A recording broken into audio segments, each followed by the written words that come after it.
Hello everybody, welcome to a riveting game of play stupid games, win stupid prizes.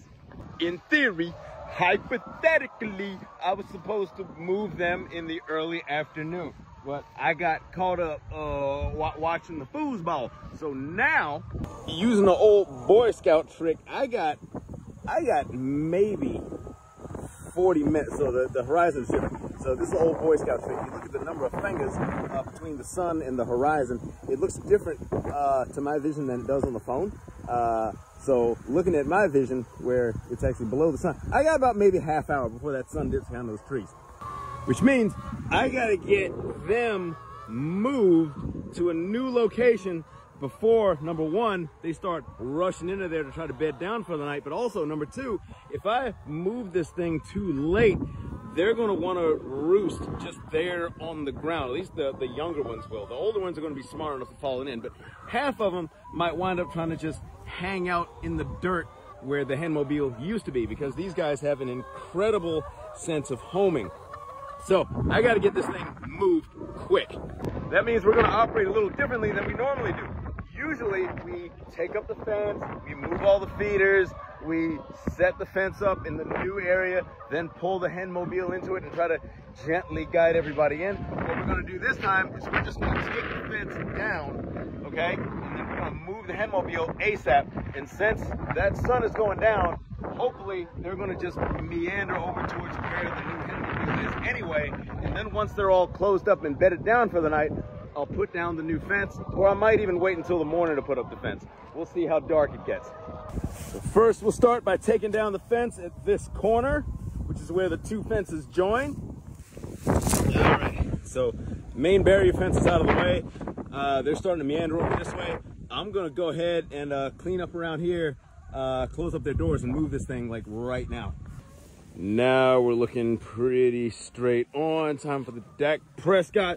Okay, here we go. All right. Don't knock down my cinema. Don't knock down my cinema.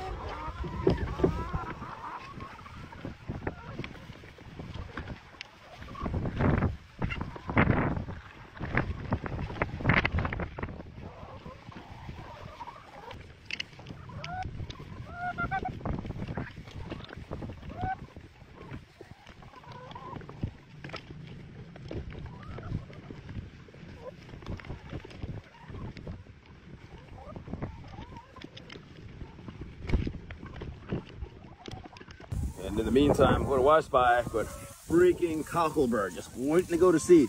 This stuff is the bane of everyone's existence. We're going to pull it up by the roots. So for anybody who wasn't here before, when I showed you this stuff, this is Cockelberg. It is very common pasture weed. And the reason pasture grazers don't like it is because of these little burrs right here that get stuck in the fur of four-legged, not two-legged, livestock, especially wool sheep. Get stuck in their wool, and their wool becomes nigh unusable because this stuff is all the way up in their little nappy hairs. So, this is actually a pretty big patch. Ah, that stings us. This one, you up. Oh, I didn't get the root. Where's the damn root of you? Here's another plant. The ground is so dry that the roots aren't coming up easy, which sucks. All right, that's the last of that. The sun is dipping, and they're mostly over here.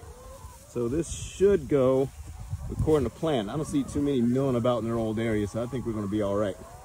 So for anybody that's curious, this is the old area.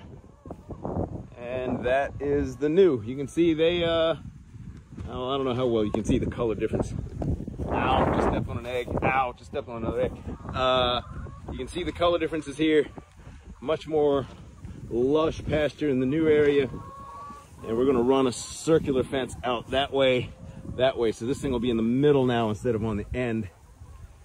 Let's see, what do we need to do now? I'm gonna start moving their feeders over just so they get the idea. But most of them are here, they're getting it. We have now officially lost the sun as all the feeders have been moved over into a crescent on the north side of this thing. What to do? Oh, I gotta grab their eggs off the ground and the old paddock, because a raccoon or possum will come along and eat up every single one of them.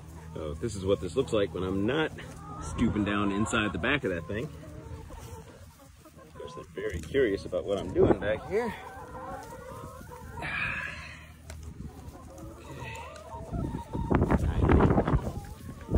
So we got almost 3 flats of eggs. Well, not almost 3. We got 2 plus some change flats of eggs just out from on the ground here. There's a couple more on the ground. They look a little too old. I'm not going to mess with them. I might take them home and try to eat them. But you can also see now that they're the area where their paddock or where their henmobile was, they are pretty interested in all the goings on around it, but not as interested as they are in pecking me half to death.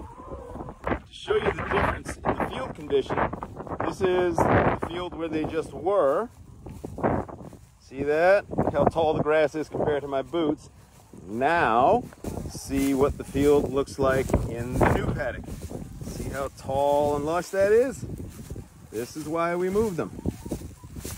Anyway, while I still got some time, I'm gonna go ahead and take up their old fences. Just have them sitting there waiting for me to deploy in the morning. Don't think I'm going to do it tonight.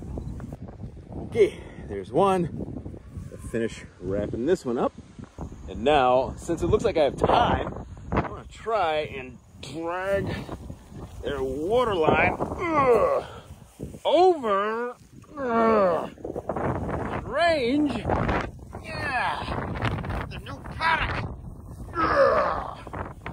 Whew. All right. Hell yeah. And with that, we are officially all moved. There's nothing to do now but kick back and wait for them to go home. See y'all tomorrow for chicken processing.